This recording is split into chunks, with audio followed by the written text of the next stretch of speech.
नमस्ते। मैं हूं doctor Trusha Agrawal, cataract cornea and LASIK surgeon. मैं एक आई डॉक्टर हूं और ऑलमोस्ट 15 साल से मैं प्रैक्टिस कर रही हूँ। तो आज हम बात करेंगे कैटरैक्ट या सफेद मोतियाबिंद के बारे में, कि सफेद मोतियाबिंद क्या होता है और क्या लक्षण होते हैं और उसका क्या उपचार होता है।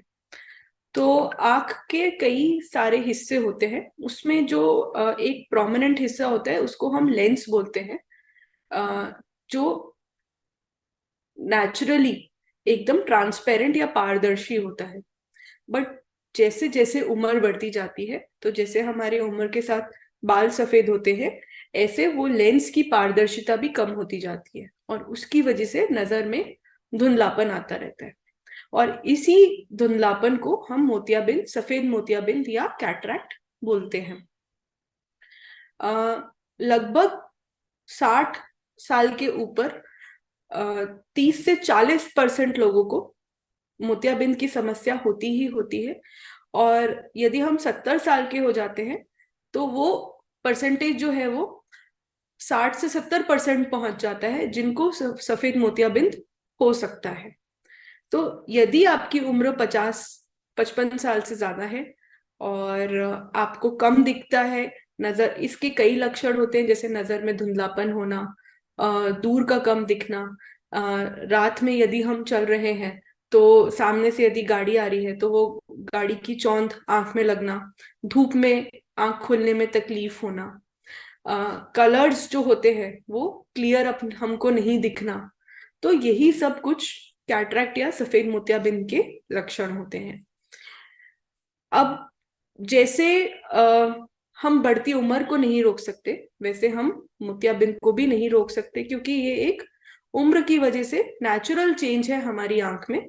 जैसे हमारी नेचुरल लेंस का पारदर्शिता कम होती जाती है और मोतियाबिंद बढ़ता चला जाता है।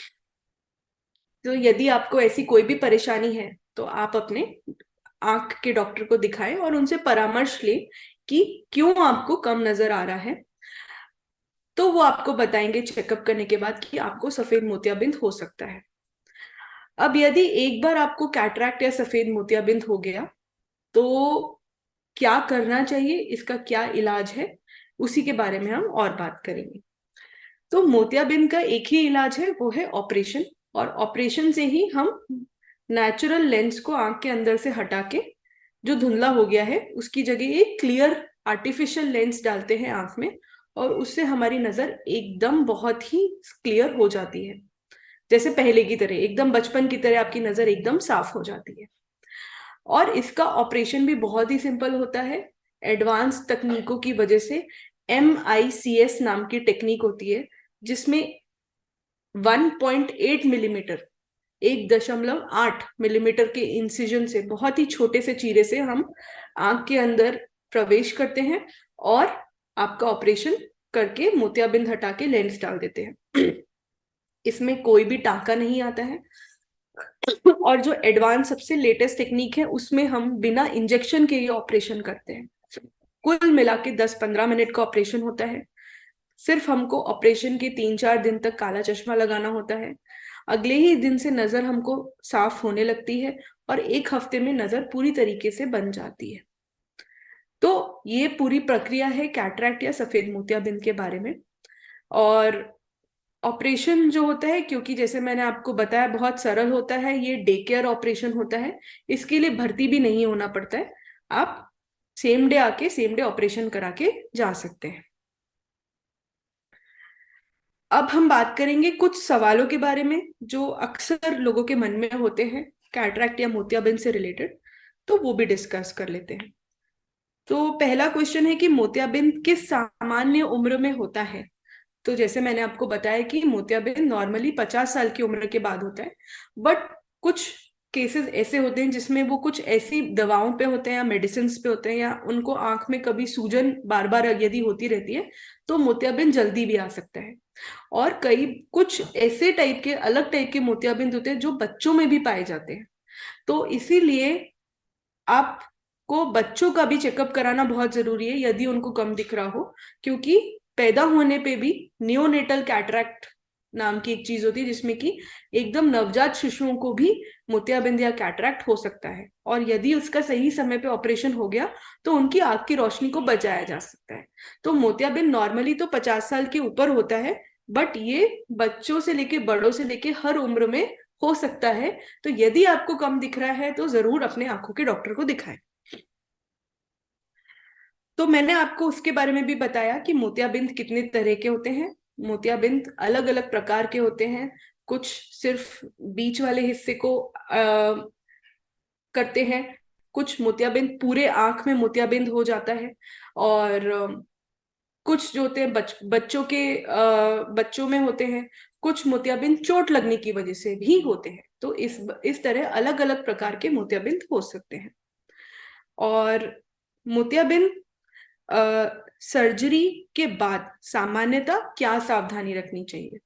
मोतियाबिंद सर्जरी के बाद हमको 1 हफ्ते तक आंख में पानी नहीं लगाना है और आंख को मसलना नहीं है। भारी सामान नहीं उठाना है। कोई भी ऐसा काम नहीं करना जिससे आंख पे जोर पड़े। तो जैसे कि एकदम झटके से झुकना, झटके से सामान उठाना, सीढ़ी चढ़ना, जोर जोर से खांसना, तो इन सब चीजों से आंख पे जोर पड़ सकता है। जोर से बात करना, तो ये सभी चीजें अपने को अवॉइड करनी है। ऑपरेशन के 4-5 या 1 हफ्ते तक हमको एक काला चश्मा लगाना रहता है, और हमको एकदम बाहर धूप में धूल मिट्टी से आंख का बचाव करना रहता है, और धूप में भी अब हमको अवॉइड करना चाहिए। सिर नहीं धोना है हमको 1 हफ्ते तक। 1 हफ्ते के बाद हम ये सारे काम अपने रेज्यूम कर सकते हैं। और ड्रॉप्स हमको समय से डालनी है। तो बहुत ही सिंपल प्रिकॉशंस होते हैं। यदि हम इन चीजों का फॉलो करते हैं तो हमको आंख में कोई भी परेशानी नहीं आती है ऑपरेशन के बाद। और कुछ लोग अक्सर ये पूछते हैं कि डायबिटीज वाले मरीजों को मोतियाबिंद की समस्या ज्यादा होती है क्या, और ड्राइनेस हो सकती है क्या मोतियाबिंद ऑपरेशन के बाद? तो जिन लोगों को डायबिटीज होती है, डायबिटीज की बीमारी होती है, और यदि शुगर की बीमारी कंट्रोल नहीं है, तो उनमें मोतियाबिंद होने की संभावना ज्यादा होती है एज कंपेयर टू नॉर्मल लोग। क्योंकि उनका शुगर बहुत ज्यादा फ्लक्चुएट करता है, और इसकी वजह से आंख में मोतियाबिंद ज्यादा बनने की संभावना होती है। इसलिए डायबिटिक लोगों को अपनी शुगर को कंट्रोल में हमेशा रखना चाहिए, और साथ ही साथ हर 3 महीने में अपना आंख का संपूर्ण चेकअप कराना चाहिए। ऑल्सो डायबिटीज वाले पेशेंट्स को पर्दे की भी जांच करानी चाहिए, क्योंकि डायबिटीज का असर आंख के पर्दे पे भी पड़ता है। मोतियाबिंद तो रिवर्सिबल है, उसको हम ऑपरेशन करके हटा सकते हैं, बट समय रहते यदि पर्दे का भी इलाज कर दिया गया तो हम उससे होने वाली अंधत्व को आगे बढ़ने से रोक सकते हैं। तो पर्दे का चेकअप होना भी बहुत ज्यादा जरूरी है डायबिटीज वाले मरीजों के लिए। उनको हर 3 महीने, 3 से 6 महीने में एक बार अपनी आंख का टेस्ट जरूर कराना चाहिए। कई बार मोतियाबिंद ऑपरेशन के बाद हमको आंख में थोड़ा कभी चुभन, पानी आना, इरिटेशन, ये सब फील होता है। इसको ड्राइनेस भी कहते हैं। तो कुछ पेशेंट्स को ये ज्यादा फील होता है as compare to other patients. यदि उनको पहले से आंखों में ड्राइनेस है या पहले से उनको परेशानी हो रखी है तो ऑपरेशन के बाद वो थोड़ी ज्यादा बढ़ जाती है। बट ड्राइनेस जो है उससे हमको बिल्कुल भी घबराना नहीं होता। बहुत सिंपल ट्रीटमेंट्स उसके लिए अवेलेबल हैं। और यदि ऑपरेशन के बाद हम ड्राइनेस को कंट्रोल करने के लिए ड्रॉप्स डालते रहें तो ये प्रॉब्लम हमको बिल्कुल भी फेस नहीं होती है। तो ये बहुत आराम से हैंडल की जा सकती है।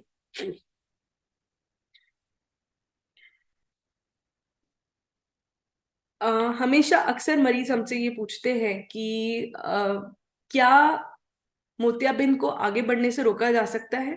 क्या कोई ऐसी दवाई है जिससे मोतियाबिंद आगे बढ़ने से रुक सकता है? तो इसका जवाब बिल्कुल भी नो है। इसका जवाब बिल्कुल नो है कि कोई भी दवाई ऐसी नहीं जिससे मोतियाबिंद आगे बढ़ने से रुक सकता है। क्यों? क्योंकि ये तो एक उम्र रिलेटेड चेंज है। जैसे जैसे आपकी उम्र बढ़ेगी वैसे वैसे ये नेचुरल चेंजेस है, ये हम सबको एक दिन फेस करने ही है। तो कोई भी दवाई से मोतियाबिंद को आगे बढ़ने से नहीं रोका जा सकता। और टाइमिंग ऑफ सर्जरी क्या होना चाहिए, कि मोतियाबिंद डिटेक्ट होने के बाद कब हमको ऑपरेशन कराना चाहिए, ये भी अक्सर मरीजों के दिल में एक सवाल होता है। तो मोतियाबिंद की स्टेजेस होती हैं, grade 1, grade 2, grade 3, grade 4, grade 5। Grade 5 मतलब जब मोतियाबिंद बहुत ज्यादा पक गया है, पूरा मेच्योर हो गया है और एकदम पत्थर जैसा हार्ड हो गया है। अ, अक्सर मरीजों को ग्रेड 1 या ग्रेड 2 में ही उनको अपनी नजर में चेंजेस आने लग जाते हैं और उनको समझ आ जाता है कि अब हमको कम दिख रहा है। और डॉक्टर के पास चेकअप होने के बाद उनके डॉक्टर उनको बताते हैं कि आपको मोतियाबिंद हो रहा है। अभी हम पहले के जमाने की तरह मोतियाबिंद पूरा पकने का वेट नहीं करते। पहले हम पूरा मोतियाबिंद पकने का वेट करते थे, फिर बड़े चीरे से ऑपरेशन करते थे। बट क्योंकि अब हमारे पास टेक्निक्स इतनी ज्यादा एडवांस्ड है, तो यदि आपका मोतियाबिंद इतना है कि जो आपको अपनी दिनचर्या में कोई भी अपने काम करने में आपको परेशानी कर रहा है, आपको नजर में धुंधलापन ला रहा है, तो उसी वक्त मोतियाबिंद का ऑपरेशन कराना ज्यादा एडवाइजेबल है। क्योंकि यदि हम जल्दी मोतियाबिंद का ऑपरेशन करेंगे तो ऑपरेशन के बाद हमारी जो रिकवरी होगी वो बहुत फास्ट होगी, हीलिंग बहुत फास्ट होगी और नजर भी बहुत जल्दी अच्छी आएगी। अगर हम पूरा मोतियाबिंद पकने का वेट करेंगे तो मोतियाबिंद बहुत ही ज्यादा हार्ड होगा, जिसकी वजह से ऑपरेशन करने में भी हमको ज्यादा एनर्जी का यूज करना पड़ेगा और मोतियाबिंद ऑपरेशन के बाद विजुअल रिकवरी, हीलिंग ये सब लेट हो जाएंगी। और हम यदि अर्ली स्टेजेस में कैटरैक्ट ऑपरेशन करते हैं तो उसमें पूरी नजर आने में बहुत अच्छा रहता है। तो इस वजह से हमको अर्ली स्टेजेस में, अगर आपको मोतियाबिंद जो है वो आपकी दिनचर्या में परेशानी दे रहा है, तो कैटरैक्ट ऑपरेशन के बारे में बिल्कुल आपको सोचना चाहिए। बाकी आपके यदि और भी कोई सवाल हैं तो आगे हम बाद में ले पाएंगे। तो टेलीमेडिसिन जो है वो एक ऐसी अनोखी टेक्निक है जिससे कि कोई भी देश के यदि कोने में भी बैठा हो तो वो टेलीमेडिसिन के द्वारा बड़े से बड़े डॉक्टर से अपनी ओपिनियन ले सकता है, अपनी बीमारी के बारे में जान सकता है, उसके ट्रीटमेंट के बारे में भी फॉलो अप कर सकता है। तो और मेडी सेवा के द्वारा आपको वो लाभ बिल्कुल अवेलेबल है। तो आपके नजदीकी, जो भी आप जिस भी क्षेत्र में रह रहे हैं, आपके नजदीकी क्षेत्र में जहां पे भी आपका नजदीकी मेडी सेवा का सेंटर है, आप वहां पे जाएं और टेलीमेडिसिन का लाभ उठाएं और सबसे एक्सपर्ट डॉक्टर से आप परामर्श अपनी बीमारी के बारे में ले सकते हैं। Thank you. Grade 1, grade 2, grade 3, grade 4, grade 5। Grade 5 मतलब जब मोतियाबिंद बहुत ज्यादा पक गया है, पूरा मेच्योर हो गया है और एकदम पत्थर जैसा हार्ड हो गया है। अक्सर मरीजों को ग्रेड 1 या ग्रेड 2 में ही उनको अपनी नजर में चेंजेस आने लग जाते हैं और उनको समझ आ जाता है कि अब हमको कम दिख रहा है। और डॉक्टर के पास चेकअप होने के बाद उनके डॉक्टर उनको बताते हैं कि आपको मोतियाबिंद हो रहा है। अभी हम पहले के जमाने की तरह मोतियाबिंद पूरा पकने का वेट नहीं करते। पहले हम पूरा मोतियाबिंद पकने का वेट करते थे, फिर बड़े चीरे से ऑपरेशन करते थे। बट क्योंकि अब हमारे पास टेक्निक्स इतनी ज्यादा एडवांस्ड है, तो यदि आपका मोतियाबिंद इतना है कि जो आपको अपनी दिनचर्या में कोई भी अपने काम करने में आपको परेशानी कर रहा है, आपको नजर में धुंधलापन ला रहा है, तो उसी वक्त मोतियाबिंद का ऑपरेशन कराना ज्यादा एडवाइजेबल है।